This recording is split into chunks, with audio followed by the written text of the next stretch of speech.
Patatesle bıçak bileyebilir misiniz? iPhone ya da Samsung kullanmak vücudumuzu nasıl etkiler? Diyelim suya bir fotoğraf gösterdik. Suyun hafızası var mı? Bize onu buz halindeyken tekrar gösterebilir mi? Bugün internet efsanelerinin peşine düşüyoruz. Videoyu dikkatle izleyin. Belki sizin de merak ettiğiniz bir sorunun cevabını veririz. Arada abone olmayı da unutmayın. Testi geçebilirlerse gerçek, geçemezlerse efsane diyeceğiz. Şimdi... Efsane mi gerçek mi başlasın? Şimdi son zamanlarda bu hyperlapse diye bir kavram var mesela. Bunu bir aletle yapıyorlar. Hem hareket ediyor hem de timelapse gibi sürekli fotoğraf çekiyor. Bu arkadaş ne yapıyor? Her adımda fotoğraf çekiyor, her adımda fotoğraf çekiyor, her adımda fotoğraf çekiyor ve ortaya bu görüntü çıkıyor. Biz de bunun küçük ölçeklisini deneyelim bakalım olacak mı? Şimdi arkadaşlar adım adım şurada bir bina var. Oraya doğru gideceğim. Her adımda bir fotoğraf çekeceğim. Hadi başlayalım. 1 2 3 Kamil beni de burada bence hızlı okuyalım. Çok terledim Kamil. Bence bir 10 kare daha çeksek 2 saniyelik görüntü elde etmiş olacağız. Bu olur bu arada ama çok zor bir şey. Yeter Kamil, çok yoruldum oğlum. Şimdi bakalım. Gerçekten oldu ya. Çok güzel. Hyperlapse deniyor buna. Ve sadece elinizde telefon tutarak yapabiliyorsunuz. Gerçekmiş. Cam silme yöntemleri için çok fazla şey verdik. Patates mi kullanmadık, diş macunu mu kullanmadık, alüminyum folyo mu kullanmadık, her şeyi kullandık. Fakat bunu ilk kez görüyorum. Alıyor buzdolabı poşetine, üstüne biraz bulaşık makinesi parlatıcısı sürüyor. Bildiğiniz banyo poşetine. Ondan sonra onunla camı ovalıyor. Sonuç 10 numara. Sanki profesyonel temizlik ekipmanıyla temizlenmiş, profesyonel temizlik ekibi temizlemiş gibi bir sonuç çıkıyor ortaya. Bakalım. Evet, şimdi amonyaklı krem temizleyiciyi sürdük. Beyaz. Yüzeyi temizlemek için kullanılıyor. Şimdi de çamaşır deterjanı parlatıcısı, bak böyle yaptık Kamil. Sonra bunu ovuşturuyor muyuz Hatice? Evet. Çamaşır makinesi falan. Evet çamaşır bak böyle elle yedirdim onu Kamil. Gördün mü? Şimdi arkaya geçiyor. Bak. Başlıyorsun ovalamaya. Ovalamaya. Görüyor musun burayı? Görüyorum.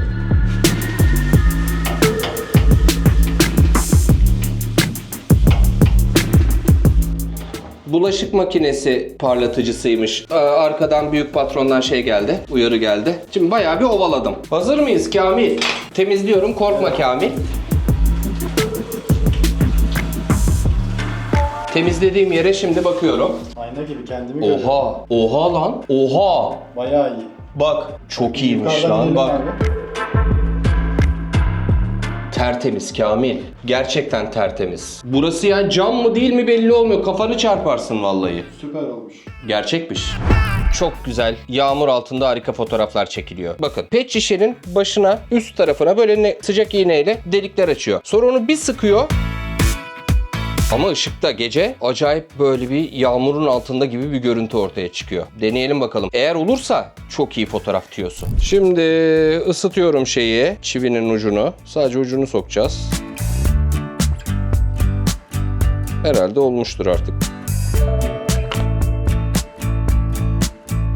Ömrü bu kadarmış. Yetmedi mi? Yetmedim diye bir şarkı vardı, hatırlar mısın Kamil? Biraz mırıldan abi. Yetmedi mi? Nasıldı? Sen de mırıldan. Geçmedi mi vardı? Ha, geçmedi mi? Kaan Pardon. Çakır. Evet, Kaan Çakır'ın ünlü rap şarkısı. Geçmedi mi? Geçmedi şarkının. Evet, şarkının adı Geçmedi. Spotify'da bilemem. Var mı lan? Benim bile Spotify'da bir şeyim yok Kamil ya. Yamacıma gel bir kokuna sarılsam senin. Kelime karışsa yanağıma çakacağına tokadı sarsam dudaklarım dudaklarına dalsa. Tamam uzaktan da severiz lakin derdime derman olman da lazım. Evet, hazır. Şimdi içine su doldurup akşam olmasını bekleyelim. Şimdi delik şişeyi aldık. Işığın altındayız arkadaşlar. Buradan vuracağım yukarı doğru. Ortalık şenlenecek. Yani şurada senalar yapmış. Rana çekiyor beni şu an.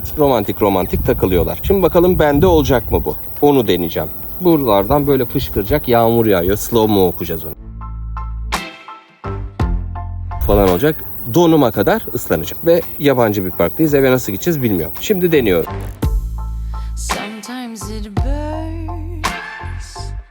Dön etrafında bence. Evet öyle. Oldu mu? Birinin seni döndürmesi lazımdı bunda. Yanlış bir şey Başım oldu. döndü ya.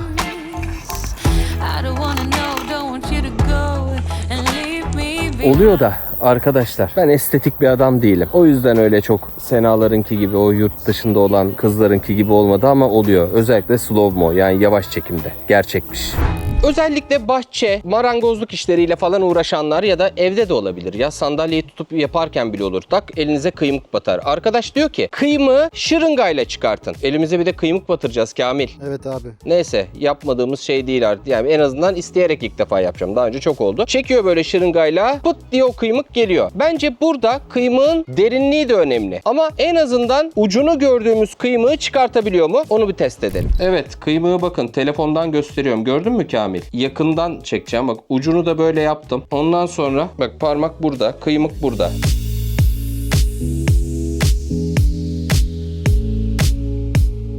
Aldı mı? Bilmem. Burada değil. Burada mı? Nerede lan bu kıymık? Heh, bak kıymık burada Kamil. Şöyle göstereyim. Kıymığı vurduk. Böyle burada. Şurada bak.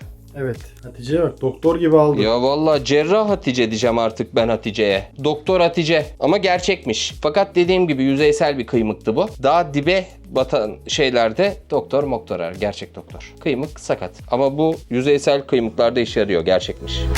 Kamil, gözünü aç kapat bakayım. Dumanda bir şey değişiyor mu? Açtık kapattık. Olmadı değil mi bir şey? Yo, aynı yerinde duruyor. Ama öyle değil, bunun gözümüzü açıp kapattığımızda koşuyor gibi gözükmesi gerekiyormuş. Hadi git dumancık. Şaka yapıyorum ya. Aslında şaka yapmıyorum. Adam şurada diyor ki bu animasyonda gözünüzü açıp kapatın, kedi koşuyor gibi. Deneyelim. Bir de sonra neden öyle oluyor onu anlatalım. Şimdi bakalım. Gözümü açıp kapatıyorum. Evet, gerçekten koşuyor. Bunun nedeni ne biliyor musunuz arkadaşlar? Arada kare kayboluyor. Biz görüntüyü kaçırıyoruz. Siz de izleyip gözünüzü kapatıp açtığınızda bunun koştuğunu görebileceksiniz. Şimdi aynısını şöyle yaptım Kamil'im. 2 kare izledim. 2 kare aradan attım. Direkt koşacak çünkü arada gözümü kapattığım kısımları attım. Bak. Gördün mü? Yani mesele o karelerin gitmesi. Gözünüzü kapattığınızda da o kareleri kaçırdığınız için gerçekten koşuyor gibi gözüküyor. Gerçekmiş. Aynayı kandırmak mümkün mü? Bu arada böyle aynanın farklı boyutlara açılan kapılar olduğuna inanan insanlar var Kamil. Hiç denk geldin mi onlara? Yok. Yatak odasına ayna koymayın. Öbür taraftaki sizi izleyebilir. Allah Allah. Gibi şeyler var. Hatta hangi filmdi? Flash. Flash'ın dizisinde bir tane süper kahramanın, yani kötünün, villain'ın gücü aynaların içindeki dünyayı, insanları çekip hapsetmekte. Şimdi burada da öyle bir durum var. Aynayı kandırıyorlar. Aynayı kandırmak bana kalırsa Red Kit gibi geçen videoda yaptığımız gölgeyi kandırmakla hemen hemen aynı şey olmalı. Ama denemeden bilemeyiz. Gerçekten çakmağı çektiğinizde ayna onu çektiğinizi görmüyor olabilir mi? Evet, açıkçası bir şey söyleyeceğim. Bu bize pek inandırıcı gelmedi ekip olarak. Fakat Instagram'dan o kadar çok gönderdiniz ki bunu denemeden olmaz dedik. Şimdi koyuyorum bunu. Burada Zeynep'in tarağı var. İstersen Serkan amcana götürürsün, kullanır. Çakmağı da böyle koyuyorum. Nasıl durum? Ne olacak şimdi? Şimdi ben bunu kaldıracağım çaktırmadan aynaya. Şimdi bak, ver bak. Şöyle ben kendim yapayım. Bu burada. Kaldıracaksın. Orada kalacak. Bak, yansıması da burada. Şimdi bunu buradan kaldıracağım ben çaktırmadan. Sonra o hala orada duracak. Sözüm ona. Çaktırmıyorum. Yok işte oğlum. Dalga mı geçiyorsunuz benimle? Yani gerçekten olacak iş değildi zaten. Manipülasyon. Hem de ne biçim manipülasyon. Efsane. Arkadaşlar videoya kısa bir ara veriyorum. Benim için çok önemli olan bir şeyden bahsedeceğim size. Sıkı takipçilerim özellikle kendi markamı oluşturduğumu biliyorsunuz. Instagram'da da zaten bunun duyurularını sürekli yapıyorum. İlk aşamada cüzdan, şapka, çok güzel bir tahta oyuncak ve pembe falçata satışlarına başladık. Tabi bu ürünler zamanla artacak. Şimdi de size bu süreçte olmazsa olmaz e-ticaret altyapı arayışımdan bahsetmek istiyorum. Çünkü bu gerçekten acayip kilit bir nokta, e-ticaret yapmak istiyorsanız. Ben araştırmalarım sonucunda Ideasoft'la çalışmaya karar verdim. Çünkü dediğim gibi daha yeni bir oluşumum ya. 4 tane ürünüm var ve bayağı bir yardıma ihtiyacım oluyor. Yerli marka bir de yani sonuçta. Bu süreçte bana 7/24 destek verdiler. En ufak problemde hemen çözdüler ve bunların sonucunda, bütün bu destekler sonucunda doğru bir karar verdiğimi anlamış oldum. Ayrıca arkadaşlar size de çok teşekkür etmek istiyorum. Çünkü daha yeni bir site ve hemen siparişler gelmeye başladı. Ideasoft'un ödeme ve kargo çözümleri sayesinde bu iş acayip kolaylaştı ama en büyük pay sizde. Destekleriniz için çok teşekkür ediyorum. Aşağıya sitemin linkini bırakıyorum. Videoya devam edelim. Bilerek hapşurdun mu hiç Kamil? Gökyüzüne baktığımız zaman güneşe evet. Güneşe benim de İlter diye bir arkadaşım var, kulağı çınlasın. Gökyüzüne bakardı, yüzümüze hapşururdu. Ben de öyle yapardım. Öyle enteresan özellikleri vardı. Ben alerjim var, bilerek hapşuramıyorum. Ama benim büyük dedem yanında enfiye kutusuyla dolaşırmış Kamil. Hapşurmak aynı zamanda sağlıklı bir şey ya. Hop burnuna çekermiş karabiberi, bilerek hapşururmuş abi, şifadır diye. Allah Allah. Vallahi enteresan işler. Allah rahmet eylesin diyelim hepimizin ölmüşlerine. Şimdi böyle bir hareket. Şöyle yapıyor, böyle yapıyor, hop hapşuruyor. Hem de iki kızda işe yarıyor bu. Acaba sadece kızlarda mı yarıyor ya? Neyse bir deneyelim. Önce elle hapşurma deneyi Sekom'da yapıyorum. Bakalım hapşuracak mı Seko? Bunu yapınca hapşuruyormuşsun.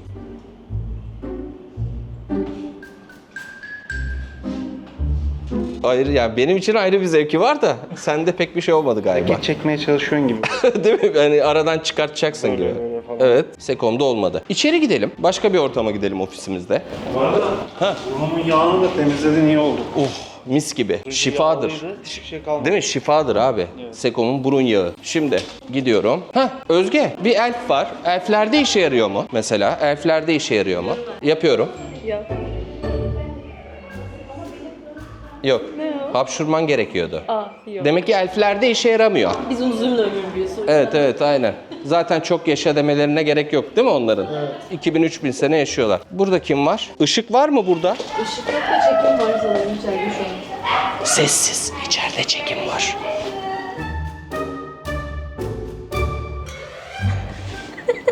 Kamil kimse hapşurmadı.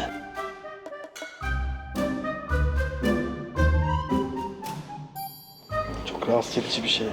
Evet ya, pis bir şey gerçekten. Efsane. Kimsenin hapşurduğu yok. Yumurta soymanın birçok modelini göstermiştim size. Hatta kanalımdaki ilk videolardan biri, haşlanmış yumurtayı bir tane kavanoz gibi ya da bir böyle plastik kutuya koyuyorsunuz. Biraz su koyuyorsunuz içine, sallıyorsunuz, bütün yumurta çıkıyordu. İnanılmaz. Burada da arkadaş diyor ki etrafını koli bandıyla kaplayın. Çıtır çıtır yapın böyle masanın üstünde. Koli bandını bir çekin. Hepsi koli bandıyla beraber gelecek. Gerekli mi gereksiz mi orası tartışılır. Ama bu oluyor mu onu merak ediyorum gerçekten. Hazır mıyız? Şimdi yumurtayı aldık. Yumurta kapıya dayandı Kamil. Her anlamda. Her anlamda. Gerçekten şu an yumurta kapıda. Haberimiz olsun. Alıyoruz yumurtayı güzelce. Yandan bantlayacağız. Zeynep, duyulmadığını mı zannediyorsun? Ay benim küçük prensesim. Şöyle yaptık. Sonra başlıyoruz vurmaya.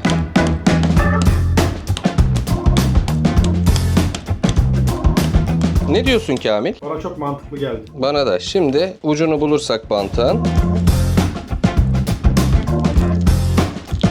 Oo Kamil, vallahi bak, Mükemmel. cillop gibi çıktı. İster misin? Yok sağ ol, afiyet olsun. Ben mesela bunu hayatta yapamam yani. Ben bunu çiğ bile yiyorum, sesime iyi geliyor. Bir gün sana da çiğ yumurta Yok içiyorum. abi, sağ ol. Sağ ol. Ben pişmişini böyle yiyemem mesela. Sesine iyi geliyor. Doğrudur abi. Gelmesin. Ama bu olay gerçekmiş. Mükemmel bir olay ya. Gerçekten iyiymiş. Şimdi bu sihir numaralarının hastasıyım. Kıvanç'la Burak'ın yaptığı gibi değil ama onlar zaten işin uzmanı. Evde yapılan, neredeyse sıfır malzemeyle yapılan sihir numaraları beni gerçekten cezbediyor. Burada arkadaşlar ne yapıyor? Ellerinde bir cips var. Pıt yapıyorlar. Cips paramparça oluyor avuçlarındaki cips. Hem de sıkmadan falan. Bunu yapmanın yolunu buldum. Bu şimdi oluyor mu olmuyor mu onu deneyeceğim. Gerçekten elinizde cipsi tutarken bir anda parçalanıyor mu? Şimdi arkadaşlar ne yapıyor? Alıyor böyle. Dış, bir basıyor Kamil. Cips paramparça ama Kamil cipler paramparça olmasın, tamam mı? Aman. Olacaksa cipsler olsun. Bunun için lastik iğnesi kullanıyorlar arkadaşlar. Çok basit bir yöntem, göstereceğim şimdi size. Önce bakın şöyle yapıyor, tamam mı? Ondan sonra şunu kıvırıyor. Sonra şu aradan geçiriyor. Sonra bak şu hareketi yapıyor Kamil. Burada tutuyor. Ulan bu biraz dar bir lastikmiş Hatice. Oo.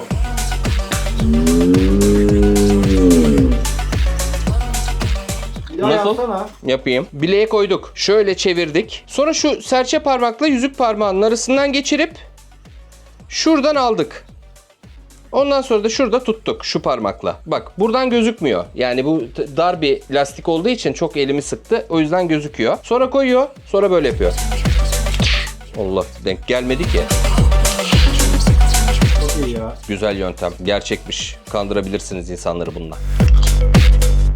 Bu Tam bir efsane mi gerçek mi maddesi videosu. Kamil, ne yapıyorlar biliyor musun? Bir şeyin fotoğrafını suya gösteriyor, sonra onu buzluğa atıyor. Suyun hafızası varmış, o şekilde donuyor. Allah Allah. Ne diyorsun? Suyun hafızası varmış. Evet. Ya her şeyin hafızası olabilir. Ama bunu buz kalıbına çıkartır mı? Bunu bize anlatır mı? Bu merak ettim bayağı bunu. Gerçekten. Suyun hafızası var mı? Ve bu suyun hafızasını bize gösteriyor mu buzlukta? Bakalım. Evet. Suyumuz burada. Hafızalı su. Hareket çeksek mesela. Ama hiç aklını karıştırmayalım. Suyun değil mi? Şimdi bir de o hareketi bize düşse kendi kendimize hareket çekmiş olacağız durup dururken. Bahtımızı karartma. Aynen. Ne yapalım? Uras. Şöyle U yapayım. En kolayı o. Şöyle kalın kalın yapıyorum Kamil. Uras'ın U'su. Şimdi bunu gösteriyorum. Sonra dolaba koyuyoruz. 30 saniye böyle tutuyoruz. Gösterdim. Çılık çılık çılık çılık. Fotoğraf çekiyorum Kamil. Çılık çılık çılık çılık çılık. Çektim fotoğrafı. Al 30 saniye oldu. Bunu sen koyuver. Hiçbir şey gösterme ha Hatice. Gördüğünü çeker sonra. Bekliyorum donmasını. Şimdi bu işler biraz enteresan. Bu hanım ablamız diyor ki kulağınızın şurası ne kadar yüksekse, genişse o kadar zekisiniz. Kamil, Neresi abi bir daha gösterir misin? şurası bak. Ne diyorsun? Abi bende sıkıntı var o zaman. Hayır, bir de şöyle bir şey var. Yaptık, birinin işte yüksek çıktı, birinin alçak çıktı. Bunun gerçeğini nereden bileceğiz? Matematik mi çözdüreceğiz adama? Hangi zeka? Sosyal zeka mı? Matematiksel zeka mı? Duyusal zeka mı? İşte ruhsal zeka mı? Bizim Hatice biliyorsun. 6.'yiz. İyi. Bir deneyelim. Birçok insanda deneyelim. Benden başlayalım. Mesela bende şöyle. Benim sağ taraf daha zeki. Burası hiç kapanmıyor bak. Kaç santim? 2 santim. Sen de ölçelim. Bu da 2. Demek ki zekanız aynı. Aynı. Sen de ölçelim. Aa Kamil, sana kötü bir haberim var. Ben geri zekalı mıyım acaba? Estağfurullah. Evet, senin 2'nin altında o açıklık Kamil. 1,5 santim falan.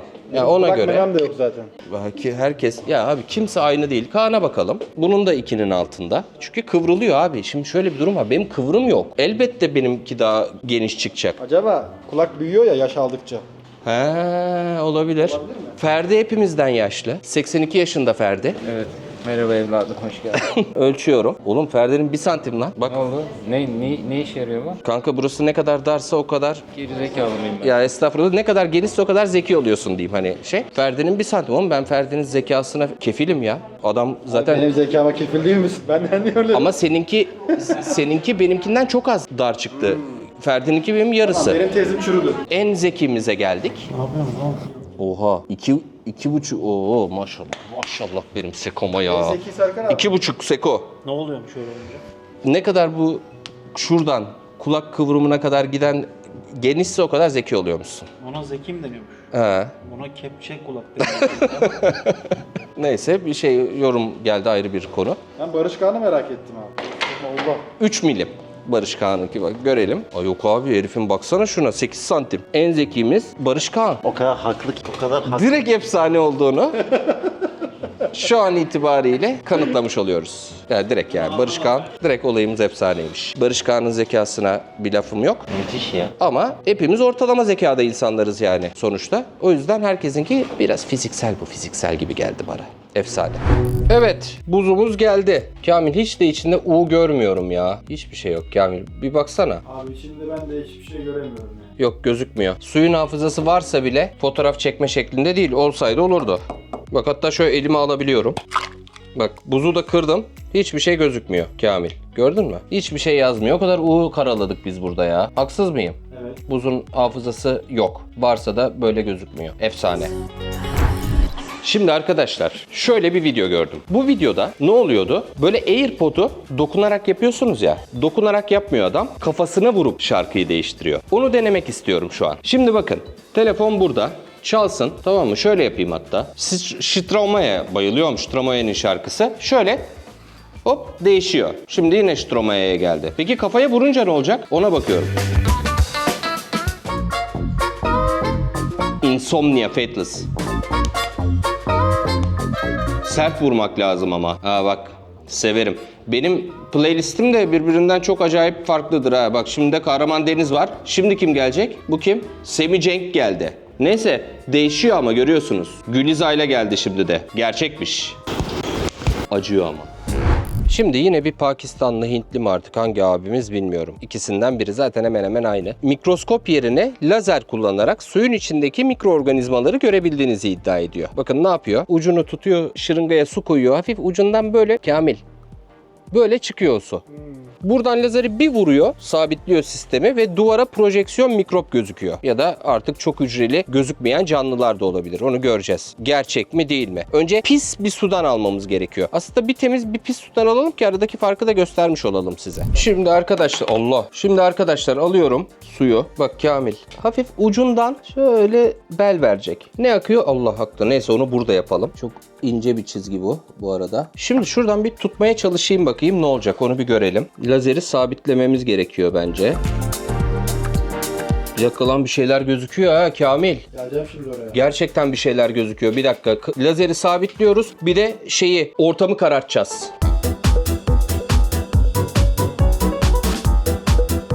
Kamil oluyor lan. Baksana. Evet abi gözüküyor. Gerçekten gözüküyor. Bak görüyor musun? Gidiyorlar, geliyorlar. Bunlar bakteriler mi? Ya bakteri mi bilmiyorum açıkçası. Hani onu bilim adamları daha iyi bilir ama en azından şunu söyleyebilirim. Mikroorganizmalar, amip, terliksi hayvan. Çünkü hareket ediyorlar. Hareket etmezlerdi. Bak. Çok garip. Oha lan. Gerçekmiş Kamil. Lazeri mikroskop olarak kullanabiliyormuşuz. Gerçek mi? Şimdi kızartma işleri mesela bizim evde kızartma pek yapılmıyor. Çünkü çok sağlıklı değil. Bir de çok fena kokuyor. Onun yerine fırına atıyoruz mesela. Ya da kızartma mı yapılacak? Kapıyı falan kapatıyoruz mutfağın. Burada da arkadaş diyor ki bir tane mum yak ya. Bir tane mum yak kızartmanın yanında. Koku moku kalmayacak. Bana pek inandırıcı gelmedi yalan söylemeyeyim. Çünkü burada şöyle bir sıkıntı var. Mumun ateşi ne olacak ki o şeydeki yağı böyle o kokuyu emsin. Denemeden bilemeyiz. Evet hazır mısın Kamil? Hazırım. Bir şey söyleyeceğim. Elmayı böyle yiyoruz. Niye patates yemiyoruz abi? Koyuyorum. Hayır, yakmadım. Dur mumu yakacakmışız lan mumu unuttuk Kamil. Yandı. Şimdi bunun kokusunu mu yapacak? Hepsini bir löp diye dökeyim mi? Allah. O kadar büyük tepkiler veriyorsun ki abi. Ne yapayım oğlum? Allah bak elim yandı benim burada. Şuradası boş kaldı. Heh. Ne yapacağız? Kapatayım mı? Leş gibi kokuyor şu an burası kızartma Kamil. Koku yani bir dakika ben bunu kıyaslayamam ki. Yok ya koku yok şu an. Hadi canım yok canım. Rana abla kıyaslasın. Rana bak bakayım. Şu an kokuyor burası. Yani ağız gibi değil pek. Bu olmuş mudur? Daha kızarır mı bu? Ne kadar kızaracak daha? Kızarmış mı sence? Beyaz mı? Ne bileyim ya. Maço erkeğim ben. Neyse efsaneymiş. Kokuyor.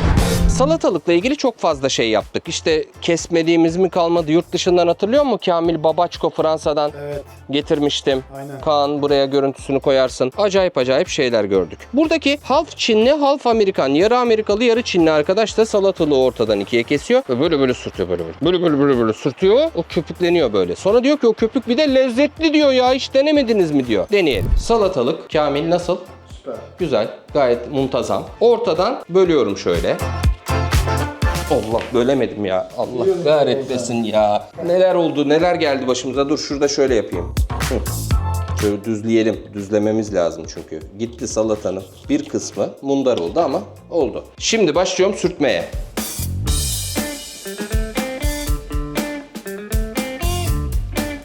Bir şeyler oluyor gibi Kamil. Bak. Evet, jel gibi. Evet. Gerçekten bak şöyle köpük beyaz bir şey çıktı. Devam et abi hiç durmadan. Kamil. Şimdi bu çok lezzetli oluyormuş. Nesi lezzetli olabilir ki? Bayağı çıktı değil mi? Yiyorum.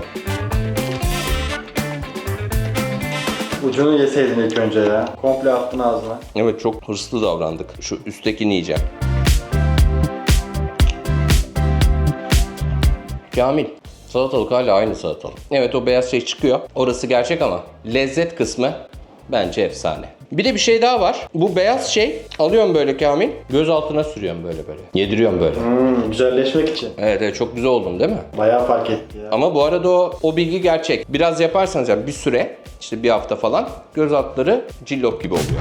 Bu diş macunlarının, sabun kutularının falan filan içinden çıkanlar bir ara çok moda olmuştu. Bazıları da gerçekten işliyordu bu arada. Gerçekten sabun kutusunu kesiyordunuz, içinden sürpriz bir hediye çıkıyordu. Tabii bu promosyon olabilir. Her zaman olan bir şey değildir diye düşünüyorum. Ama buradaki arkadaş diyor ki ne zaman diş macunu alsanız, kesseniz içinden onun kafasına takabileceğiniz minik bir ikon çıkıyor. Bunda Yoda çıkmış mesela. Bakalım bizimkinde bir şey çıkacak mı?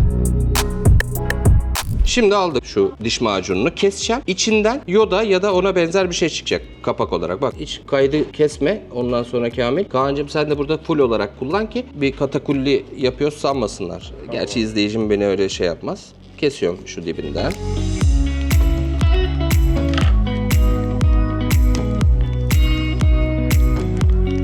Oy ne güzel çıktı lan. Rahatladım. Ama şey çıkmadı. İçine bir karıştır abi belki. Evet bakıyorum şimdi. Yok hiç. Yoda çıkmadı. Kamil biraz yukarıyı çek. Tamam yukarıdayız. Ha, yukarıyı çek şunu. Aa Kamil bak bu çıktı. Ha Yoda değil ama. Penguen. Böyle yapıyorlar abi işte insanları kandırıyorlar ya. Kaan sen bunu akşamları kullanırsın. Ne yapayım abi bunda? Bancan diş macununu. Oh ekmek üstü. Aynen yok lan ekmek üstü değil diş fırçanı bancan dişini fırçalayacaksın ya. Abi herifi bıraksak her şeyi yiyecek. Böyle bir şey olur mu ya Kamil? Açım abi. Efsaneymiş.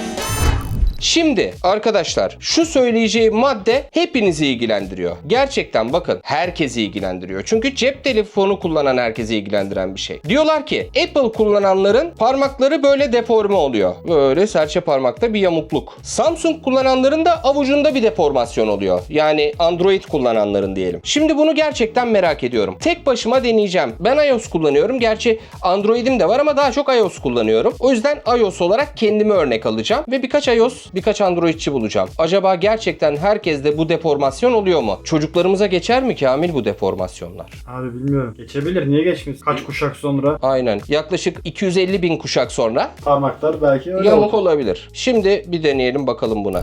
iPhone kullananların parmağı yamuluyormuş. Bakalım bende. Bak görüyor musun? Bir yamukluk var mı? Şu. Evet. Bir ufak Fakat şuna bakalım. İkisi arasında fark var mı? Sağ tarafı tutmuyorum. Var lan. Bak burada bir sanki kemik yukarıda kalmış gibi. Çünkü bak şöyle tutuyoruz. Ben böyle tutuyorum daha doğrusu. Bak görüyor musun? Evet. Yuva yapmış oraya. Aynen yuva yapmış. Peki Kaan'da Android var. Ona bakacağım. Kaan Evet abi. nasıl tutuyorsun? Tut bakayım telefonu. Ben telefonu böyle tutuyorum. Ama ne yaparken nasıl tutuyorum? Abi işte görüyor musun? Ha, ne oluyor? Çok acayip. Ya biraz tutsan burada o iz olur. Yanlış Ben mıyım? direkt böyleyim ya. Nasıl kullanıyorsun? Ben direkt böyle kullanıyorum mesela. Şöyle yapıyorum. Gündelik hayatım böyle benim. Böyle yapıyorum. Açıyorum bunu. Şifremi herkes gördü. Oyundaymışım pardon abi. Evet. Bir şey söyleyeceğim. Bakayım başka Androidçi var mı? Aa sen varsın. Ver bana. Bir tutsana telefonunu. Evet bak yine burada tutuluyor. Ama sen de burayı da kullanıyorsun. Aslında sende de olması lazım onun. Bakalım var mı? Var abi. Ya bir dakika. Sekom'un tombul parmaklarında o. Seko. Telefonu nasıl tutuyorsun abi? Bak o böyle tutuyor. O direkt Ama bak avuçta tutmuyor. iPhone kullananlar gerçekten avuçta tutmuyor. Bak böyle tutuyor. Görüyor musun? Fix ama benim de bak parmakları Var değil mi? Bir oynaklık, bir bozukluk. ufak sanki yamuk. Evet. Hepimizi yamulttular Seko ya. Ondan dolayı mı? Önceden var mıydı hatırlamıyorum. Onu ben de hatırlamıyorum ama iPhone kullananlar, gerçi Samsung'da da var. Bilemedim fakat ben kendimde o deformasyonu çok rahat gördüm. Ve birkaç Samsung kullananı gördükten sonra bu şuraya yaslıyorlar ya, o iz çıkar. Gerçek diyebiliriz biliyor musun? Çünkü kullanım alışkanlığı, kaydırma alışkanlığıyla doğru orantılı. Gerçi Samsung'u iPhone gibi tutuyordur, orayı bilemem. Ama burada gördüklerim kadarıyla gerçek. Siz nasıl tutuyorsunuz telefonu? Aşağıya yazın bakalım. Bıçak bilemenin farklı yollarını defalarca gösterdim. Her şeyden bıçak yaptığım gerçekten iyi videolarım var. Sütten, plastikten, jelibondan falan filan. Şimdi buradaki olay çok garip. Diyor ki bıçağınız kesmiyor mu? Bıçağın üstüne biraz karbonat dökün. Üstüne limon sıkın. Ovalayın. Bıçak Japon bıçağı gibi olacak diyor. Vıcıt vıcıt her şeyi kesecek. Ne diyorsun Kamil? Ya da biraz cebine para sıkıştır. Kime? Bıçağınız kesmiyor mu dedin ya. Ha, oradan espri yaptın. Tabii. Düğün esprisi. Abi düğün çok garip bir şey Kamil. Herkes para koparmaya çalışıyor ya. Evet normalde tam tersi. olması Ya lazım. zaten adam bir tarafından nefes alıyor. Düğün yapmış. Neyse deneyelim bakalım şu karbonat limon bıçak keskinleştirme olayını. Şimdi bakın. Normalde bıçak akar gider keser o kağıdı. Şimdi kabartma tozunu döküyoruz. Kabartma tozu ne alaka? Gerçekten şaşırtır beni eğer bu olursa Kamil. Karbonat demiş olabilirim bu arada yanlışlıkla en başta. Kabartma tozu bakın buraya koyuyorum. Videoda da kabartma tozu. Üstüne biraz beyaz sirke döküyor.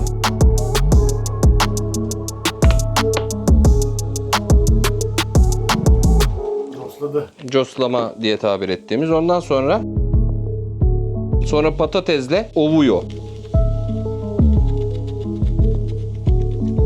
Yani ne yöntemler yaptık bilemedi, bunu ilk kez deniyorum. Öbür tarafını da ovuyorum. Temizlediği kesin bu arada, temizliyor. Ama biliyor mu? Bir nane hissetmiyorum Kamil. Bir nevi zımpara yapıyor. Evet. Şuna bir su tutalım. Biraz önce de kafama reçine dökülmüş Kamil. Burada çok normal. Aynen. Bu beyaz sirkeyle çıkardım. Şu an mis gibi efil efil sirke kokuyorum. Şimdi bineriz güzel metromuza. İstanbul halkına da bir faydamız dokunsun. Sirke şifadır. Evet, geldi. Şimdi deniyoruz. Aynı bıçak, aynı kağıt. Oha. Ha, Yakalıyor en azından. şaka mı lan bu? Tamam, inanılmaz keskin olmadı. Ama oha, var ya, son zamanlarda beni en çok şaşırtan şeylerden biriydi. Gerçekmiş. Şimdi yumurta kırma konusu benim için önemli. Herhalde bana en sevdiğin hızlı olan yemek ne diye sorsanız yağda yumurta derim. Ne dersin Kamil? Saygı duyarım. Tereyağlı. Burada arkadaş diyor ki tavaya sarımsağı kesin sürün. Yumurta sadece o sürdüğünüz yerde sınırlı kalacak. Yüz yuvarlak yapabilirsiniz. Tam bir efsane mi gerçek mi olayı. Ayrıca mutfağa da çok yakışan bir şey, böyle yüz yuvarlak sunny side'dan. Deneyelim. Şimdi geldik arkadaşlar. Sarımsak elimde. Sever misin Kamil? Taş köprü mü? Herhalde Kastamonu. Çin işi almam sarımsak. Bu arada bir şey söyleyeceğim. Sarımsak mı soğan mı? Soğan. Çok aradayım Kamil ya. Buna kötü kokuyor diyorlar. Nesi kötü kokuyor onu da anlayabilmiş değilim yani. İkisini de çok severim de. Ya çok aradayım. Sarımsak mı soğan mı ya? Bunu bir söyleyin bakayım, merak ettim. Çok zor soru yani. Bak, şu videolarda sorduğum en zor soru olabilir. Neyse. Şimdi bir daire çiziyorum. Oldu mu? Biraz daha büyük çizeyim. Bak şöyle çizdim. Gözüküyor mu Kamil? Evet, bir iz oluştu. Şimdi buna yumurtayı atıyorum. Tavanın hafızası mı var acaba? Kamil olmadı. Neden olmadı? Hiçbir fikrim yok. Herhalde efsane olduğundan olmadı. Yani bunu sarımsaksız da yüz yuvarlak dökebiliyor insanlar. Tasa. Bir beceri bu. Yani sen sarımsağı koysan da öyle kırmazsan olmuyormuş. Efsaneymiş.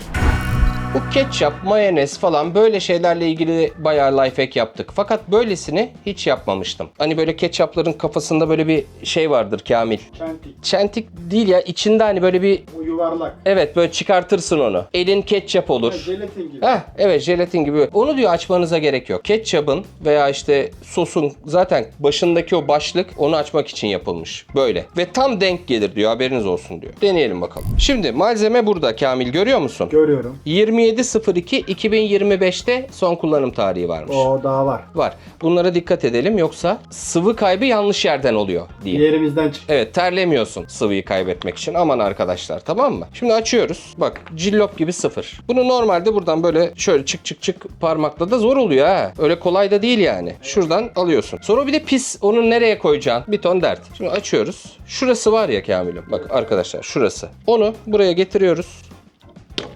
Bastırıyoruz, olmadı. Bir daha yaptım. Yine olmadı Kamil. Yavaş yap. Böyle bastırayım. Kamil, bu olmuyor ki. Demek ki öyle bir şey yokmuş. Başka bir tarafında bir şey var mı? Yo. Burayla bastırayım. Oraya yap abi. Orası olur. Oğlum şişe yamuldu, bu şey olmadı. Allah Allah. Ne kuvvetli jelatinmiş ya. Gerçekten. Daha ne yapayım Kamil? Ya, işte Allah bak. Şimdi ben burada bir şey söylemek istiyorum. Sen söyle bana ne söyleyeceksen. Bir kere o jelatinin etrafında tutma yerleri var. Pıt diye çekiyorsun. Bak Adamlar göstereyim. onu boşuna mı koymuş? Evet bak şurada. Gördün mü? Şuradan şöyle çekiyorsun. Geliyor. Onun bir de dibini yalayacaksın. Mis gibi. Oldu. O ketçap boşa gitmemeli. Gitmez canım diye alırız. Şimdi burada şöyle bir durum var. Özellikle bu sosyal medyada viral olan videolarda adam elindeki markayı kullanıyor. Şimdi biz o markayı bulamayız ki Kamil her yerden. Ben o Lifehack'in özünü alıyorum, özünü. Diyorum ki marketten herhangi bir ketçap alayım, olacak. Olmuyor. Senin şişen de doğru olabilir. Az kalsın plastik şişeyi bile kırıyorduk. Yani efsane. Güzel video oldu ya, sevdim. İzlediğiniz için teşekkürler.